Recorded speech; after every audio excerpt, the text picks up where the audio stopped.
Mitzvah Mitpachat. Can you imagine a mitzvah so powerful it could save your life? And there are no shortage of stories chronicling its legendary power. These are a few of those stories. You're watching the Mitpachat Chronicles.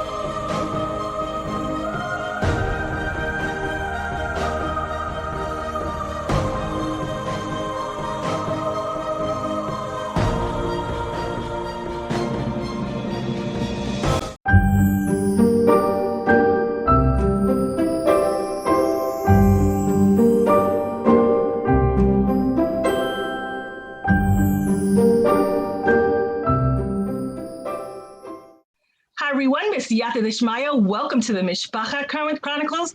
And if you're new to this channel, please consider subscribing so you can stay on top with all the latest episodes. And today's guest is the creator and author of Daily Dose of Emuna and the founder of Emuna Energy. Here today to talk about her journey in head coverings, I'd like to welcome Rebbitzin Orit Esther Riter. Welcome, Rabbanit. How are you?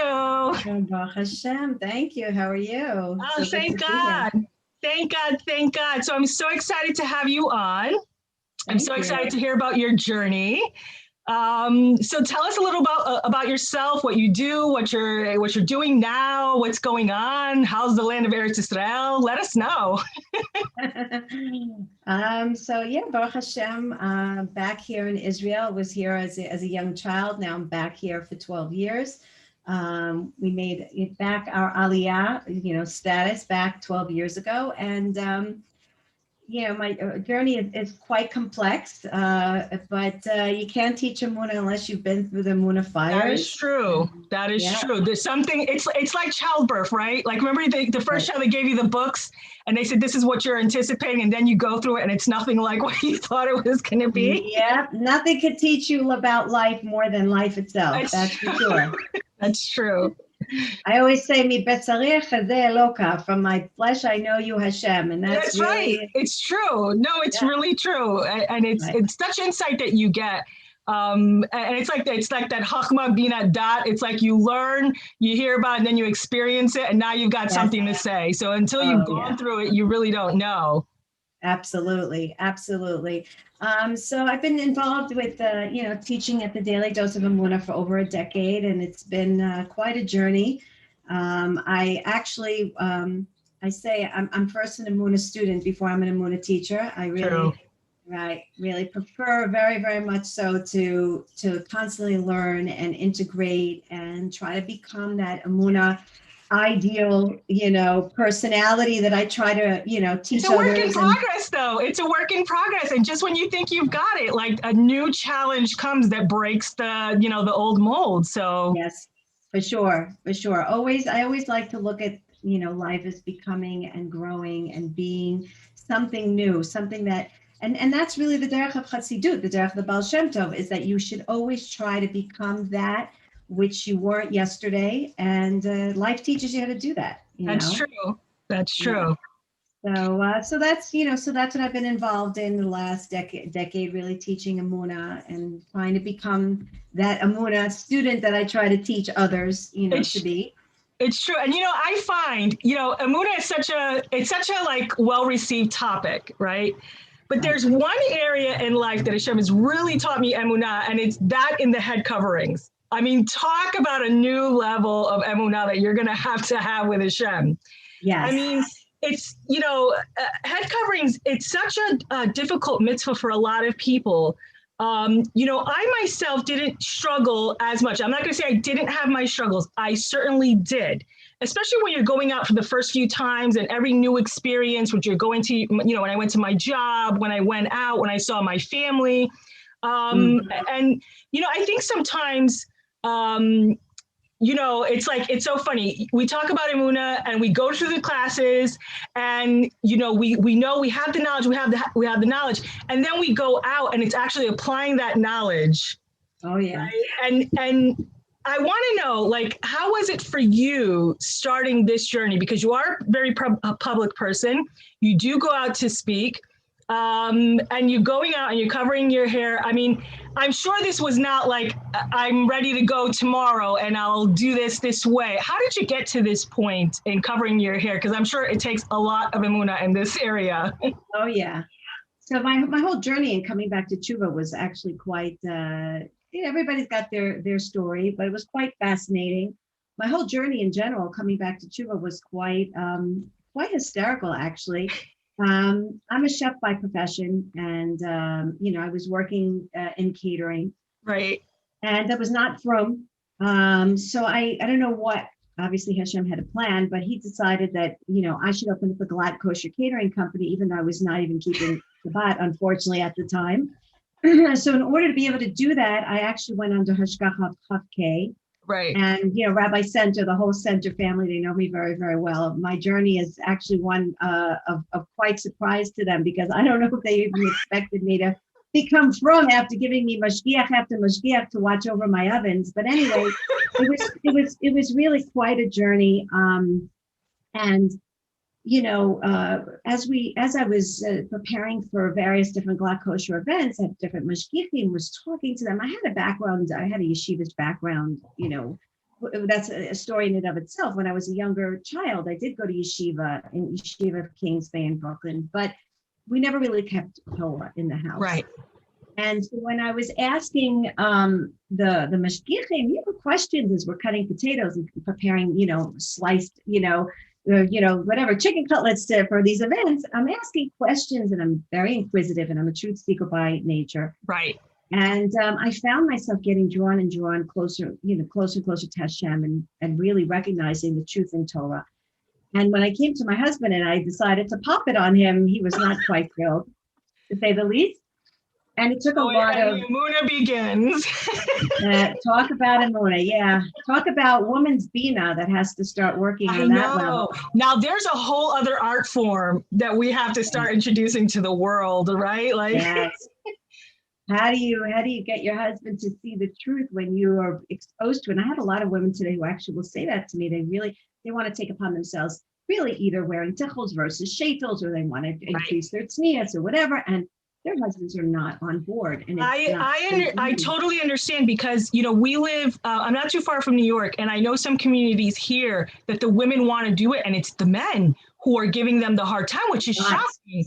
It's really shocking. I come from like a Spanish background, and I gotta be honest, like a lot of times, I don't know. It's almost like we got a little support in this, because men generally don't want their women to be on display. It's almost like if you are on display, it's not only, it's funny, like in old school Spanish culture, it's not only a cross against you, it's also your family. It's almost like they're looking at your family like, oh my God, how did you raise this girl that she wants to be on display? So I feel like sometimes we get a little bit more, help in that area, but it is shocking how many men really want to have their wives out there this way. And the wives are really uncomfortable about it. I have heard this a lot. Right. So, it really took some moving, shaking, stormings of the heavens for Hashem, to get things moving. And thank you, Hashem. My husband, jumped on board. And so the next step after let's just keep Shabbos, and let's do, keep kashrut, and let's stop, doing a lot of the other things. And now let's start taharat mishpacha. Right. And guess what? Next step is covering your hair. And I remember, I have to tell you this, saying this, I've said this a few times. I don't know if I've said this in the public forum. I remember at one point, my husband and I, we'd go shopping for food and whatever. And at one point he saw where I was going with this. I was moving very, very fast. In the sneeze department, I'm like, start galloping ahead. I'm like, please slow her down. I'm like galloping, and I'm leaving the dust behind, dust bowl behind him, and he's like, where are you going with this? I mean, we said Shabbos. Worst case, you're a chef. You could have took that big frying pan and just hit him on the head and say, listen, we're going, I was trying to just make it a little bit more civil that way, but you're right. So we're here I am, I'm moving ahead. And at one point I'm like, okay, it's time to cover my head. So a baseball bat with some hair sticking, bangs, all that was okay. But when you want to start covering your whole hair, shaitos weren't an option here. Okay, it was Right. just the mitpachat. Right. So, he at one point looked at another woman. We were going shopping, and he looked at another woman who was wearing a very tight head covering, or Right. what to say the least. And he looked at me and he says, "Listen, Shabbos, okay, kashrut, okay." He looked at me and he pointed his finger and he pointed to the woman and he said, "That you will not be looking like that." Wow. That's literally what he said to me. He put his So foot I down. was That like, was okay.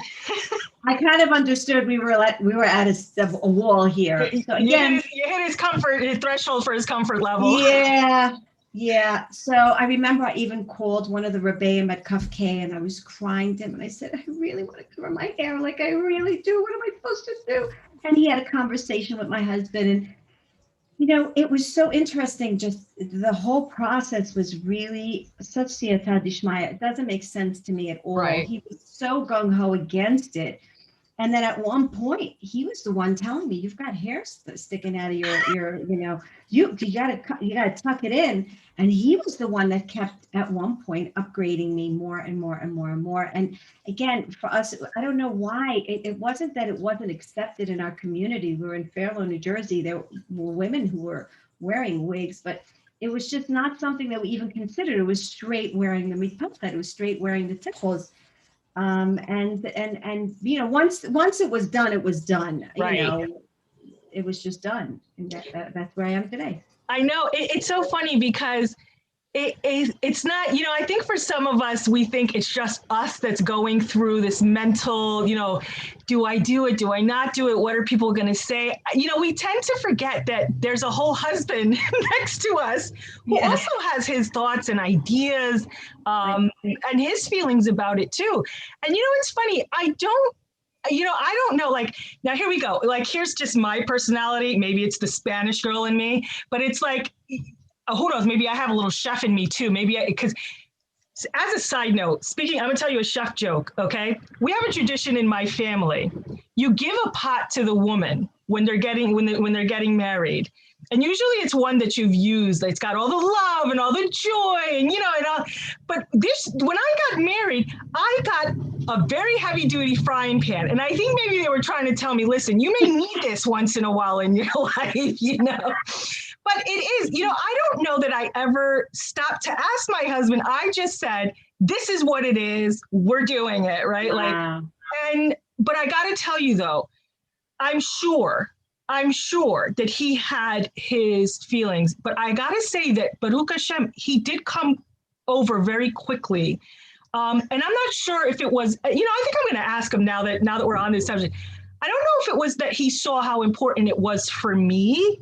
And I don't know, in many ways, like I almost felt like it was his gift back to me, to allow me the support to do it, to be on board with it. Now he's very much like your husband. And he even tells me, no, I like this tichel with that shirt better. This one goes better with this one.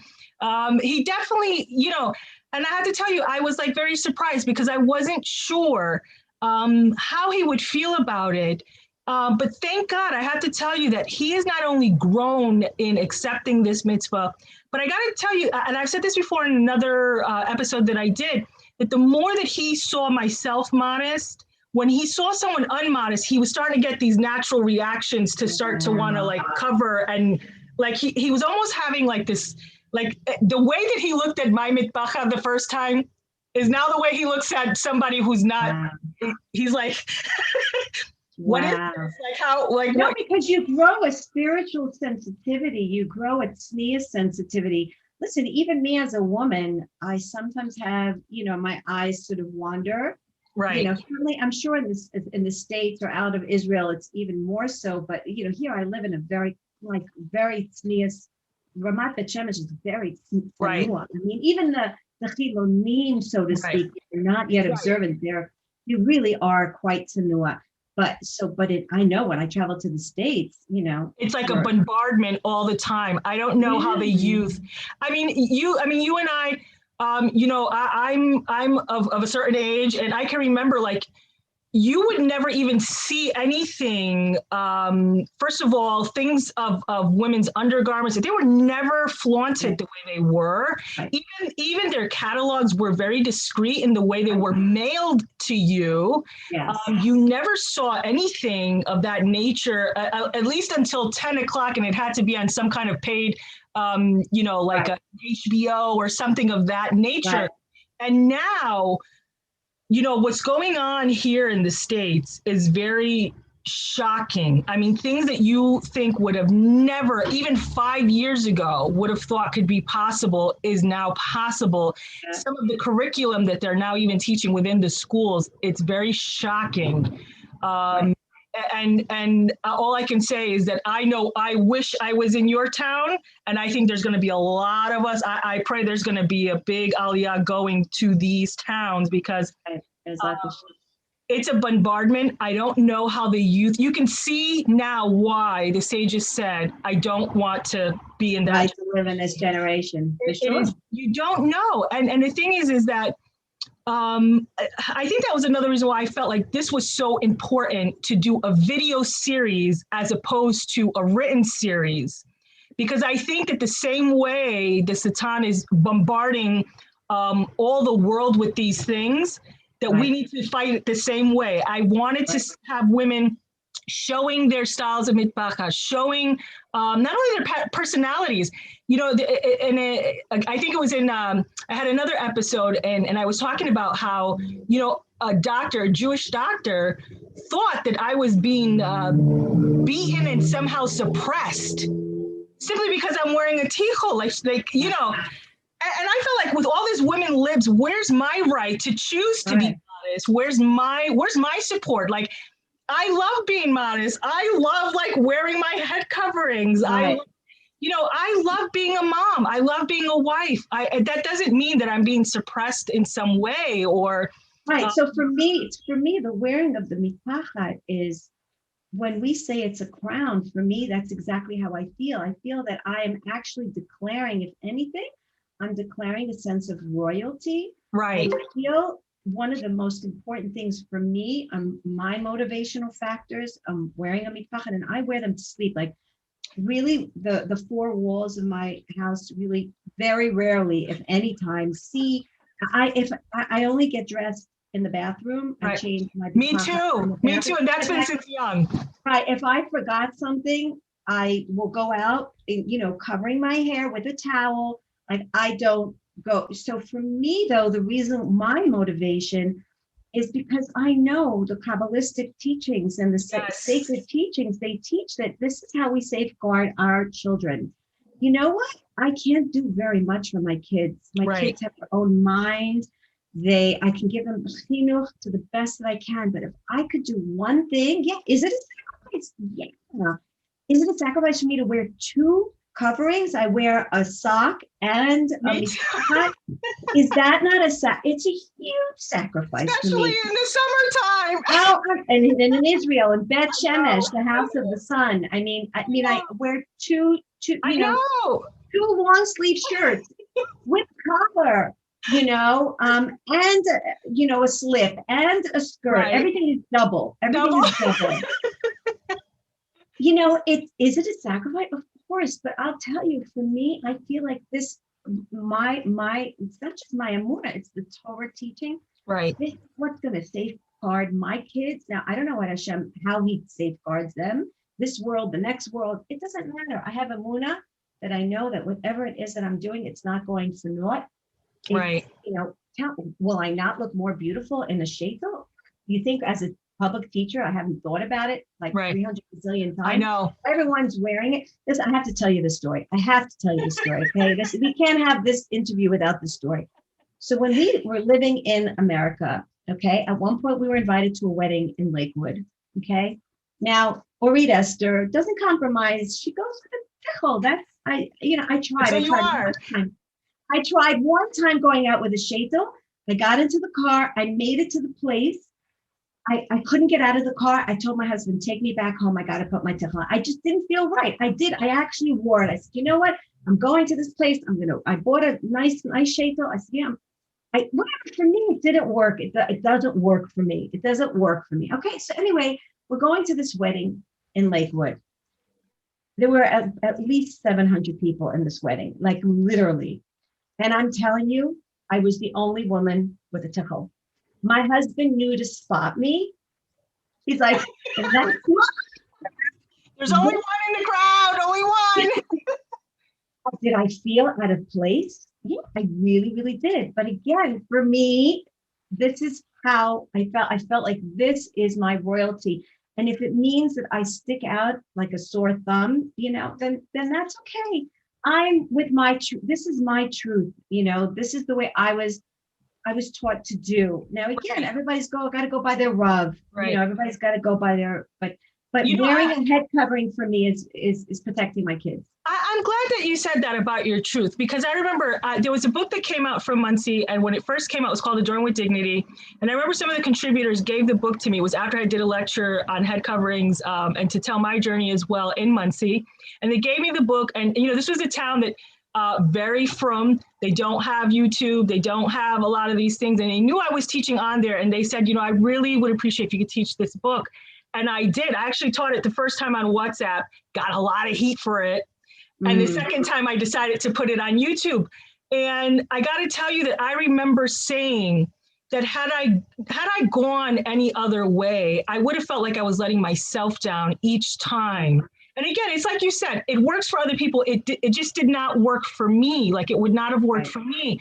And I would have felt like for me, covering any other way, that I would have felt like, it's almost like, when somebody's trying to groom you to do something that like you don't want to do, and all that feeling inside, that's what I was feeling. And again, it's not, listen, everybody is where they are. I love everyone, right? My personal feeling was like, if I had gone out like that, I would have had to convince myself all these things just to silence what I was feeling. Like you said, this is my truth.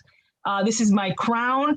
And I think for myself in a lot of ways, like, I think even for my own personal, history and my own story, I just felt like I couldn't do it any other way. I had to go out with the Mitpachat. I felt like there were so many in my own family, so many in Klal Yisrael. If you look about the whole history of all of Klal Yisrael and all the Bat Yisrael who had so much taken from them, including their Mitpachat, here I have this opportunity to do it. And I wanted to do it with, I do this mitzvah with like I'm saying it now, I have all these, like I'm on fire, like I'm on all these. I love it with everything. I feel like this mitzvah will be with me in Shemayim. Yes. Shalom, I should have a harsh trial or whatever. This mitzvah is going to be the one that is with me. So I owe everything to this. And I feel like it not only was my husband's gift to me, but it was Hashem's gift to me to be able to do it in such a time. Beautiful. It's interesting. Some people will call this a shmata. You know that there are those that will call it a shmata. I know what you mean. What I say, what I say to myself when people call it a shmata? I'm like, you know what? Yeah, this is the shmata that's cleaning my soul. That's right. It's the shmata that's cleaning my soul. That's right. You know what? If that's what you think that I'm wearing on my head, then you know what? I wear it with pride. And the thing is, what I tell people, like sometimes people ask me, what do you say to women? And I say nothing. I let them see it. I let them see it. This is something that you just, I think that the joy that I have in doing it is something that will radiate out. Yes. Period. I don't need to. Exactly what it is. You have to feel, if you're wearing it with such like, it's going to show. Listen, you're talking to a girl who, at the age of 17, when I was dating my husband, we weren't from, okay? When he took me out on my first date, he reminded me of this, by the way. I didn't even remember this. I came out of my house with a brush in my hand, just brushing my hair. That's how I was at 17 years old. This is the old Orit Esther, not the Rebbitzin at all. Mine. You're from America. You were in America at the time. I was in the 80s. So you remember the Aquanet. You remember all those. You remember what was going on in the 80s. So that was the old Devorah Esther. Wow. So I would dress up, and I of course, my makeup and my hair, and that's mini skirts like that. Wasn't that if you're not, unfortunately, in Torah? Right. But it's not like I could tell you I never really cared about myself. I was neglectful of how I looked. The opposite. So the opposite, for me, the biggest compliment comes to me when women will write me and say to me, I never knew that you could be tsanua and pretty at the same time. I know. That's a beautiful It's compliment. really shy. And you know what's so funny? I tell people, like, people say, they say the same thing to me. I say, you know what? Now personally, I pray every day, Hashem, please dress me. And when I say this, I mean, like, please find new things for me, dress me in a way. And I'm telling you that I have people at work that stop me every day just to see what I'm wearing. Wow. It's so beautiful. I feel like, okay, so now we're in a time where everything goes apparently, and everyone can be whatever. You can have purple hair, you can have whatever you want. Right. So why is it such a shock that I want to be this way? Like, why can't that be a support as well? You know what I mean? 100%. 100%. I'm with you 100%. In my opinion, again, we do have to, seek out to see what is our truth. And if we know, and Bezat Hashem, if we don't know yet, we'll all get to know the Torah. And we'll understand that we really are, as we're covering ourselves up on all levels, in terms of clothing, in terms of our head, we really are safeguarding our light, our energy, our neshama. One of the things that I feel like that most people don't understand when it comes to Torah observance and halachas is they think that we, as observant Jews, the reason why we're doing it is because it enables us to become, we're more ethical, we're more moral, it enhances our morality and our ethical values. We become more humane, more giving, more peace, more love, filled with loving kindness. But what we don't understand is the one thing that Torah gives us, that, and you can have two Jews, and one will say, tzedakah, I dress nicely, I don't show my cleavage, I'm like very honoring of everyone, and I'm not looking, I'm not jealous. And they talk to me about these ethical values, and I say to them, I understand what you're saying, but Torah enhances, yes, it does enhance our ethical, moral, loving kindness, humane character traits. But Torah gives us something that we need to understand. Part of the whole tznius and the head covering, what does it give us? It gives us something that if without Torah, we won't have it, and that's holiness. Right. Holiness you cannot gain from anywhere else but Torah. Torah enables you to be holy. And holy means that you are elevated. You will become above the status of just being human. You become godly. You experience something beyond the human form and character. And so when you wear a head covering and when you dress tsanua, you do feel holy. Right. It is something you will not be able to attain anywhere else, any other place. And it's funny because it's true what you say, you do feel this sense of that you've been elevated. And it's funny how everyone else around you, even without knowing, I mean, again, I often talk about all the communication that goes on without any words. And this is one of those things that even the people around you will feel this. They will feel this around you. This level of reverence also. It's like if your aura is here, this almost pushes your aura out. And people look at you differently. And you look at yourself then in turn differently. It's true. It's very true. It's something, I'm talking about, I feel like chills all over my body now. Like I really do. I feel this energy. It is a very, you cannot replicate this. You can search far and wide. You will not be able to replicate what happens when you can't explain it to anyone else. How are you going to explain it to the mojo on the street? It's true. It's true. There is something very special about it. And I almost feel like I wish that all of us in Klal Yisrael would give each other the room and support to be free to do it and to try it and to not have the, I always say, like, what's it to you? If I want to put a shmata on my head, what's it to you? Right. So here, I'll tell you something that happened to me personally, which was, this took a lot of guts, okay? few years ago, I was asked to speak somewhere. I'm not going to even say where in Israel, at Israel, I'm not going to even say, but I was asked to speak. And the woman in charge of the organization, she picked up the phone and she asked me, would you mind wearing a sheitel when you spoke for our organization? That's what she said to me. And I said to her, and it was a very important, time for me to talk. I know. And it was a beautiful opportunity for me. And I said to her, I'm really sorry, but I cannot compromise my values. And there goes the Emuna. This is who I am. Right. I can't be someone else. I'm teaching Emuna, and this is part of the Emuna. And this is why they asked you, right? They asked you, you were wearing the Mitpachat. This is part of what they didn't compromise. They agreed to me teaching, by the way, after that. For you. But I think it was a little bit, listen, I've been through my journeys. In the beginning, all my beginning classes, I was with hats and hats and hats and hats. And at one point, I took a group of ladies to the Ukraine, and we were there over Shabbos. And one of the women, on Shabbos, I always wear my techel with the bobo. And so she looked at me when I came down for, the Shabbos dinner in Ukraine, and she said, is that you? I said, what do you mean? She said, you look stunning in a tickle. And she said, why don't you start teaching in a tickle? I said, teach in a tickle?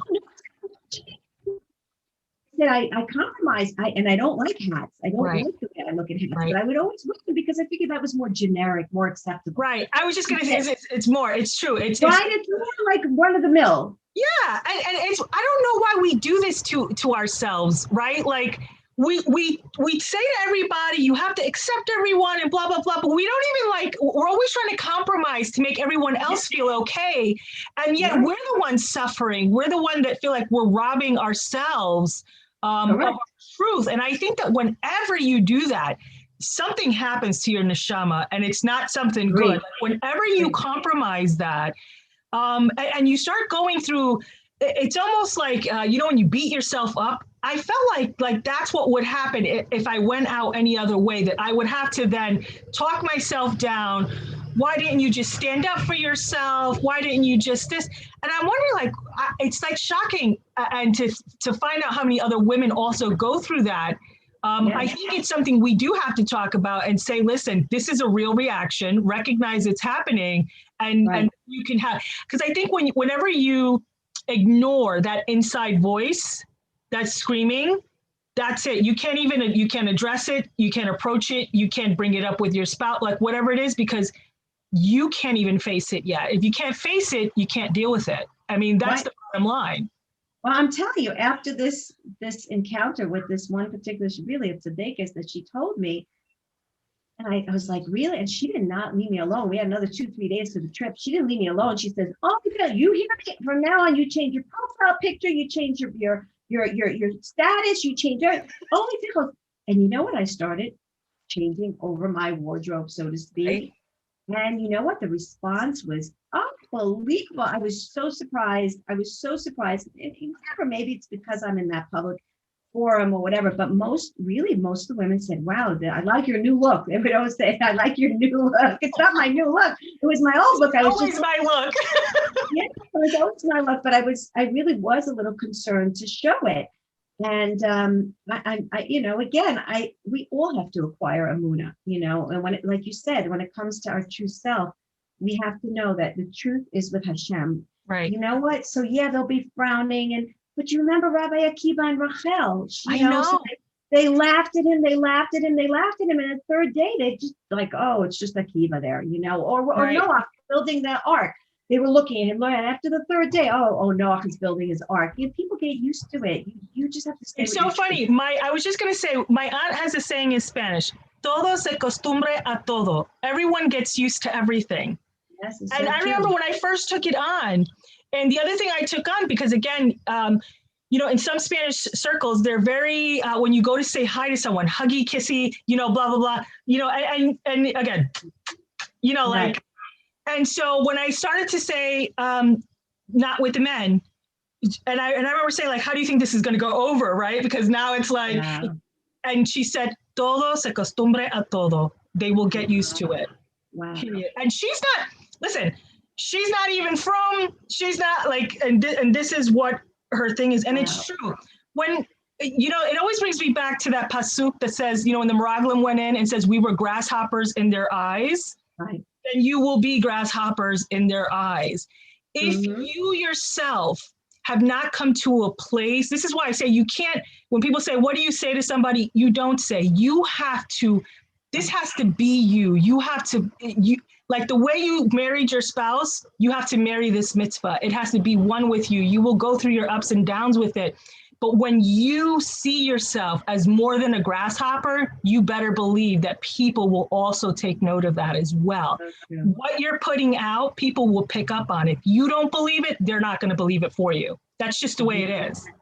100%.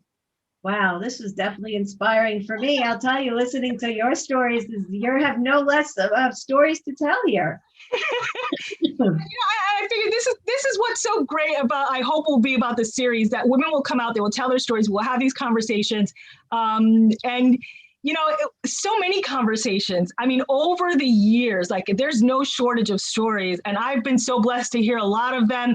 And I pray that all of Bat Yisrael will start to share in these stories and the support.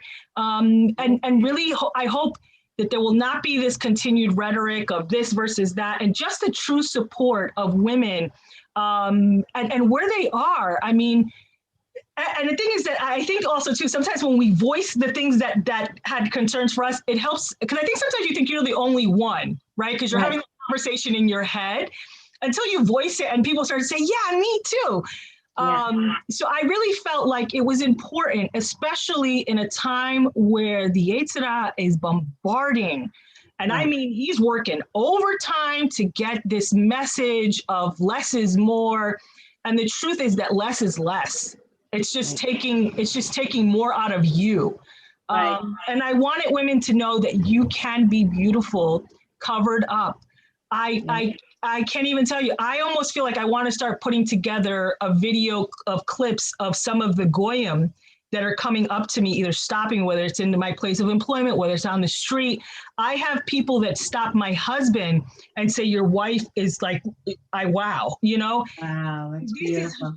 Hashem. I am not kidding when I say, I pray to Hashem if this is my most important mitzvah, because it's one I do every second that I have it on, then you better believe I'm pulling Hashem in on this. Hashem, find me all the beautiful colors, find me all the beautiful styles, everything in line that brings honor to your name, that will not only want that Bat Yisrael will wear it, but that the nations of the world will want to emulate this. It's a work in progress, but I got to tell you, Hashem does his thing. He brings you all the great stuff, great price, and it's like, he really does. He pays for it. He does it all. I'm telling you, Hashem is really wonderful. I encourage every woman, lean on Hashem for every single thing, even if it's that one thought in your head. Please, I beg you, lean on Hashem, cultivate that relationship with him in this mitzvah, and you're going to be surprised what Hashem comes back to you with. And the doors that he's going to open for you in this, it's just going to be something that nothing short of a nest. I mean, this is really, I encourage everyone to go out and to experience it for themselves. To do it, what's very important is to do it with loyalty, to do it with a full heart, and to do it rak l'shem shamayim, to do it really just for you, Hashem. This is not about me. Look, I said to you that I do this I'm motivated for my kids. Right. But at the end of the day, I'm not expecting Hashem to deliver anything to me. Because if he doesn't, I would still do it. Right. I'm not bargaining with him. I'm doing this. I know that it's somehow serving a beautiful protective shield, but I don't know what Hashem does with the mitzvahs that we do. We're going to be surprised. We really are. How can a finite mind understand an infinite mind of Hashem? I don't know what Hashem really has in store for any of us, or his calculations of why he gave us these halachas. I'm his servant. I know one thing. Every day I say to Hashem, give me the split to be your loyal servant. Aye, sir. Aye, sir means whatever you want me to do. Right. Do you think I don't want to wear clothes that are a little bit not like 300 times my size for tznius?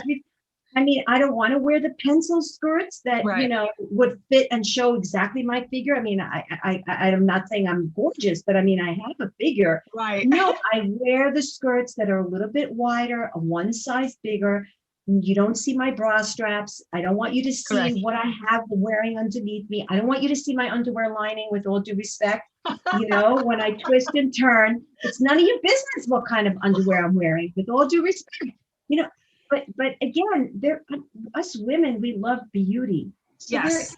is a certain desire to want to show ourselves off, but it's more important for me to be your Evet Hashem Right. than show off what I'm not supposed to be. And if you told Right. me I'm not supposed to show it off, then I'm going to make sure I will Right. try and beg you, Hashem, that, like you said, you're going to find me the clothing, you're going to find me the money, so that I could buy what's needed to be an example of tzniut Right. and safeguard that holiness that Right. you gave me inside of me when you gave me my neshama. Yeah, And and I think too, also what the tzniut provides, it provides this little sacred place for me and Hashem, Yes. right? Because I need him for like everything. Everything. It's a Life sanctuary.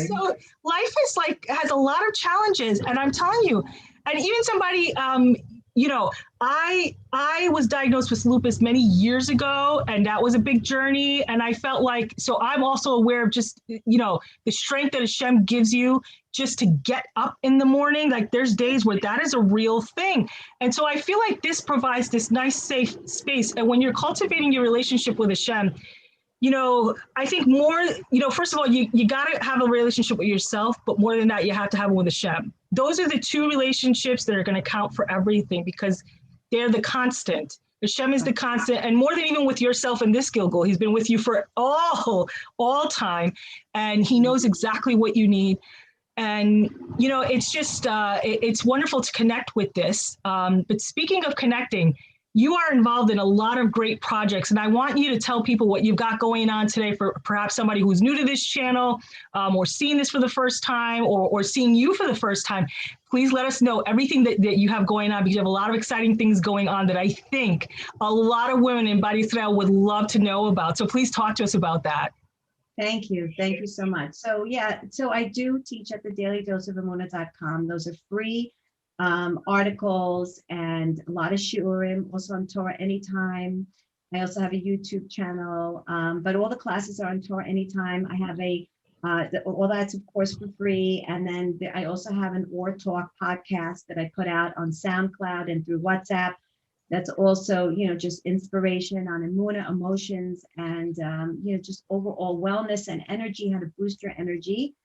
I'm also, I teach various different energy therapy practices and classes. You're right up my alley with this, because I don't think people have really tapped in to the power of having good energy around you. Yeah. I mean, woo, and then you put on your Mitpachat. Yes, your whole auric field changes, right?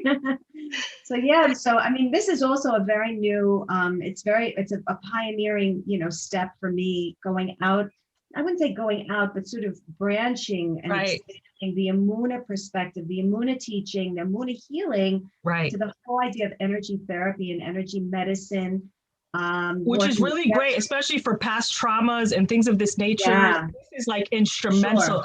I remember I did a shear years ago on cellular memory, and things of that nature, wiping out that cell. And because in a lot of ways, the body is like a program, right? And it's going to run things that are familiar. And a lot of times, especially if you've been at a low level, right? And if you have this low level energy, it's very easy to gravitate. But the thing is that what people don't realize is that it gravitates other things at low levels. Right. And it's like a magnet to you. So we are vibrational beings, and we magnetize the frequency that we are on. So if your frequency is low because you're feeling bad about yourself, you have traumas and you got, in transgenerational patterns from grandmothers and great grandmothers and all that. Well, all this energy work that I do. We work at the core, at the essence of it. So I'm teaching gemstones, numerology, energy medicine. I'm now planning these beautiful healing retreats on the West and East Coast in the summer. So lots of good stuff. And it's funny, you know just a little bit about my ancestral. So can you imagine all the stuff I had to get rid of? Wow. But you've elevated. About a journey in Emuna, Yeah, but you've elevated so much, and you've brought so much tikkunim now because of all that you're doing. Baruch Hashem. You know, I have to tell you, I remember, you know, it was funny because I've always had this thing about vibrational and generational and things of that nature. I always felt like there was some portion of my life, whether it was the past Gilgul, that I was not ready to face. And I remember Hashem taking me on that journey because I know that before there was a time that I could not have faced that information. Wow. And I remember the day that Hashem brought it to me, and I remember this wave of Yirat Shamayim that fell over me, because I was so like, oh my gosh, like how could this be? And then I started to realize there's something even bigger that you haven't asked, is how great is Hashem's rachamim, that he knew all this and he still allowed you to go through wonderful experience, to come back to Klal Yisrael, to be part of, in whatever way of being an Eved Hashem, knowing, or like Hashem always knew who you were and he knows who you are. Right. But it's us that I think have to discover it. And I think that's part of what's so great about your journey with Hashem, is that it is that discovery process of yourself. And every level will bring you a new self. And then you have to get acquainted with that new self.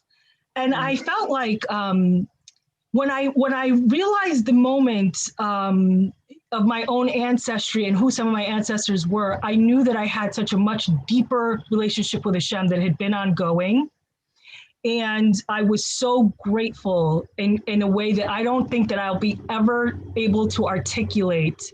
And the only way I can do it is to show it and to live it and to be it. And so that he also, and not that he knows, but that he knows how grateful I was. Right.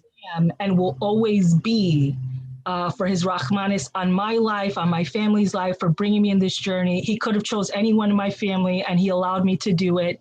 And that's it. And so I have, it will never matter if I pray to Hashem for everything in the world and he says no to everything. It will like Dayenu, right? It's enough that you brought me this way, that you gave me this mitzvah, that you allow me to be part of Klal Yisrael and Bat Yisrael to have these conversations.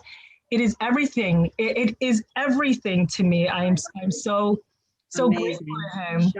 You should continue to do this beautiful work and really bring a Kiddush Hashem to everyone, really. Yeah, and I really pray. I'm really hoping that people will start to log onto your classes and find out what energy, healing and medicine is all about, because it's phenomenal. Yeah. If you are into naturopath, this is like 2.0, because this will take it. I mean, again, if your neshama is not right, that will radiate out. And like you said, that vibrational pull, when you're vibrating at a lower level, sickness is at a lower level. All these horrible Chas v'Shalom experiences that can happen to you, they vibrate at a lower level.